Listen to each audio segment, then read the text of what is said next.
Saturday night. I pray for the wicked on the weekend. Mama, can I get another amen? It's Saturday night. Swear to God, I ain't never gonna repent. Mama, can I get another amen? It's Saturday night. What's up, MPX addicts? This is Jay Weems, your hashtag certified mark, and you are watching MPX Mainline. Well, radio free MPX Mainline anyway. This week was it was a very mixed week this week. As you can see, I am not at the MPX Event Center this week due to my still being ill, but I am still bringing you the MPX Mainline regardless because, well, that's what I'm going to do. This week at MPX's Tempting Fate, this was, like I said, it was a mixed night tonight because, well, to start things off with the dark match, the Iron Belly was supposed to take on newcomer Jacob Lindsay, that was trainee, but that got changed to a triple threat, stacking the odds against him, and while he was in the middle of this match, a match he won, I might add, MPX management deigned to come down and steal the Iron Belly's hammer. Is something that Richard so much as admitted later on that night, or tonight. It's just uncalled for. This is pushing the line, Richard. Very much pushing the line. You're lucky he was acting in his capacity as an MPX wrestler and not in his capacity as Certified Mark Productions legal. But then going from there, we had the main, the start of the night where basically management came out. Well, at least not management. Tommy Becker, Stephen Kirby, and Red Chambers, along with Brent McKenzie, coming out and, well, talking about how things are going to go.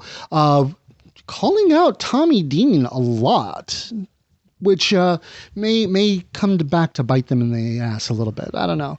But while they were going, Tatum Manning came out and laid out a challenge, basically saying that let's have a handicap match. And, well, he didn't say it was going to be 3-on-1, but spoilers. Then we get into the matches proper. The first match of the night was one that was set up by management as a favor, according to what was said, for JD Griffey. Not that the king of MPX needs any favors, thank you very much, but a favor to the Addicts champion as Joe Angelo Garcia took on Mikey B, and with the intent, I'm sure, of softening him up for JD Griffey next week. But it didn't work out that way in the end. What happened was basically Mikey B got the better of Joe Angelo Garcia again. I mean, it's not the first time this has happened. But this could lead into a positive match for JD Griffey. Or it could lead into a positive match for Mikey B. He could ride the momentum, or Mikey could be hurt going into next week. We could see. We will see. But then after that, we had Corey O'Neill taking on the all-star Matt Locke. And this match was fairly interesting, I will say that. Matt Locke was not happy with the amount of cheese that was in the arena, but he took it in stride so well that even given the size difference between the two, the strength of Matt Locke allowed him to overcome Big Chill Corey O'Neill as he put him down and laid him out. Looks like next week when Matt Locke takes on the Mad Prince at Destiny, that's gonna possibly work out in his favor. But we've also seen the Mad Prince take out bigger guys than even Matt Locke. So he better watch out for that. After that, Sky de Lacrimosa last week, after witnessing civil disorder attack and after the Bell attack and destroy Jason Silver's neck, he laid out a challenge, an excessive violence match with any member of Civil Disorder. And who would accept it? The final boss, Exodus Prime.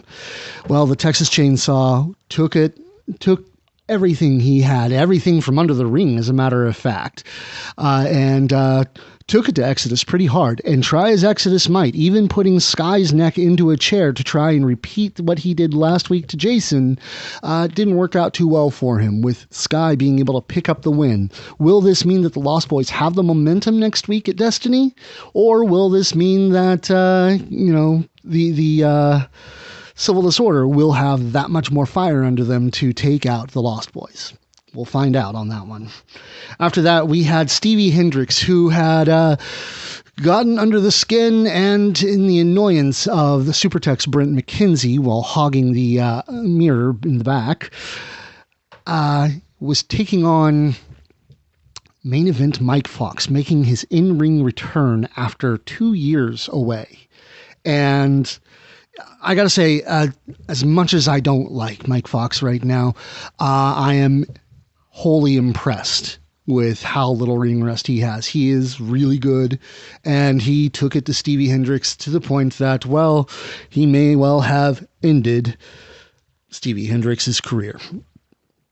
Hitting him with the career ender, not just for the win, but also after the bell. We'll see if Stevie Hendricks is able to come back. But we were also made aware later on that Mike Fox will be in the building at Destiny. So as, insurance, according to Brent McKenzie. So we will see how things go. After that, we had the match that has been set up for a little while because Zero has wanted his revenge. The Ugly Bastard taking on the Blackheart Bastard. Zero versus Johnny O'Mara. And, well, it looks like Richard... I'm not entirely sure if Mr. Hill was...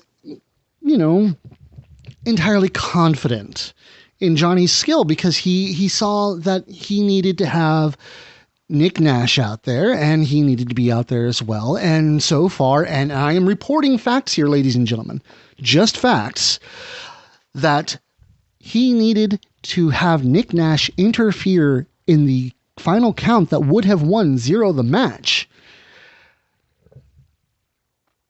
allowing Johnny O'Mara to get the low blow without the ref looking, and therefore get the win. Something tells me this isn't over between them. Zero, he holds a grudge. He'll be back, and he's angry, I'm sure. We'll see how that goes, because, the Ugly Bastard is not done with this. After that, we had the main event, which was a handicap match. The guys from management, Red Chambers, Red Chambers, the greatest human being alive, Stephen Kirby, and the Tommy Becker, taking on 1 in a Million Tatum Manning and Sam Stackhouse. Man, I hate how often I am missing these kinds of matches, because, I missed Luigi Primo's premiere. I missed Warhorse, things like that. It's being sick sucks, ladies and gentlemen. Don't do it. But this match, let's just say that even though the numbers game may have been in the favor of Tommy Becker's team, in the long run, it was the power in Tatum Manning's team that won the day, as Tatum Manning was able to overcome and destroy the three guys, basically giving the clout breaker and pinning Red Chambers.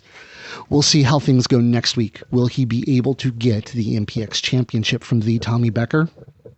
I don't know. We'll find out. I mean, the cards are stacked against him, and again, he will not have Stackhouse in his corner this time. So I'm wondering if Tatum Manning will have any kind of insurance for this. But that's all next week. I mean, think about all the matches we have set up for next week. We've got Red Chambers taking on Noah Navarre for the MPX Prospect Championship. But the Prospect Championship is still not in the possession of MPX or MPX management. It's still in the possession of the previous MPX Prospect Champion, Tommy Dean, who promises that he's not giving it up. As far as I know, he intends to keep it and even defend it because he wants to cash in and he wants to take on Tommy Becker. We'll see how things go on that one because, this does not look good for Red Chambers on that aspect. We'll see how it goes.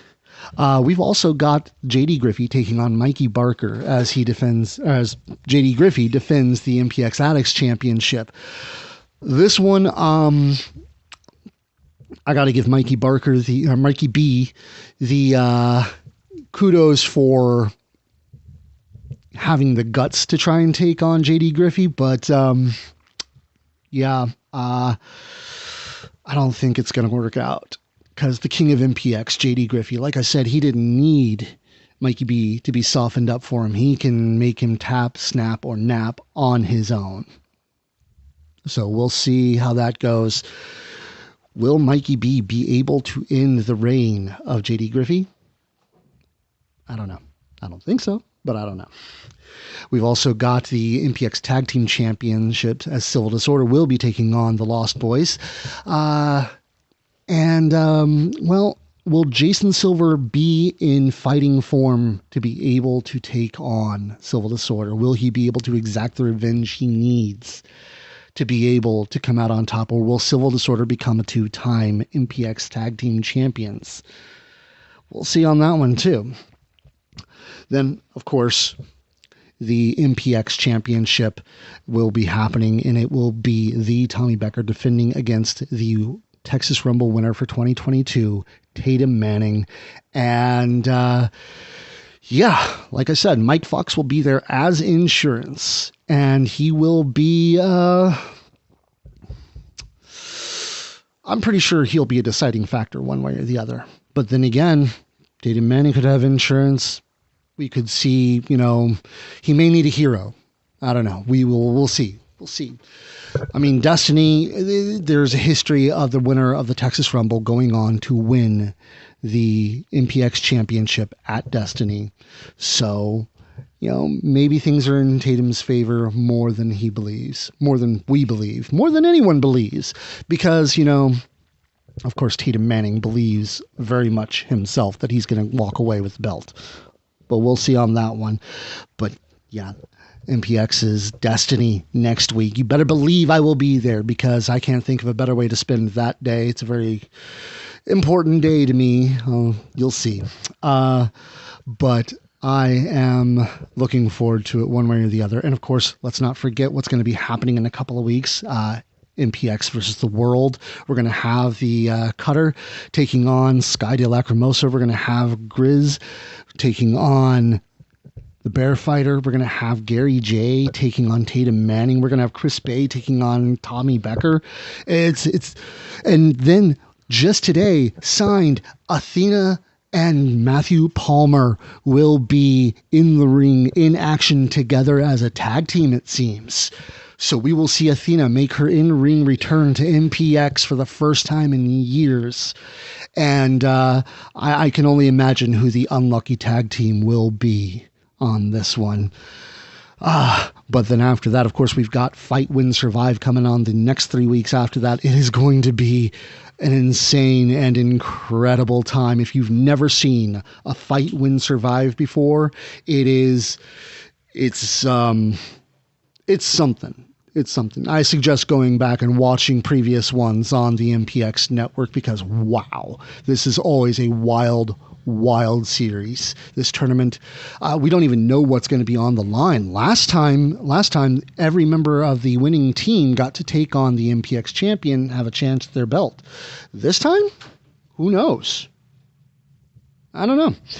But, all of that and more, everything happening is just, it's going to be really, really intense. That's not even the end of the month for April either. So make sure you get your season tickets for April as soon as they come out, and get your tickets for next week now, because I have a feeling, much like the Rumble was, it's going to be standing room only and you may be turned away at the door. We will see you there. Oh, and of course, a few wonderful announcements for Certified Mark Productions.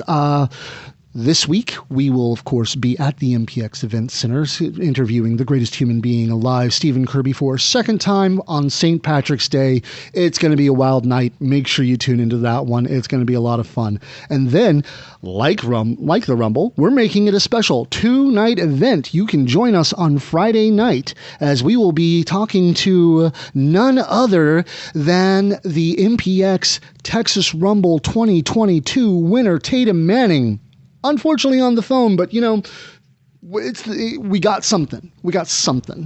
So tune in for that one on Friday night. It's going to be incredible, and we'll see you then. Oh, right, yeah. No, thank you, production. I did almost forget that. Ladies and gentlemen, I also have another announcement. Certified Mark Productions now has a Teespring store. The link is in the doobly-doo below if you're watching on YouTube. So make sure you check that out and support Certified Mark Productions. Let everybody know that you mainline your wrestling and that, of course, you're in rehab. Either way, ladies and gentlemen, as my co-host Kyle likes to say, we will see you next Saturday. Mark out.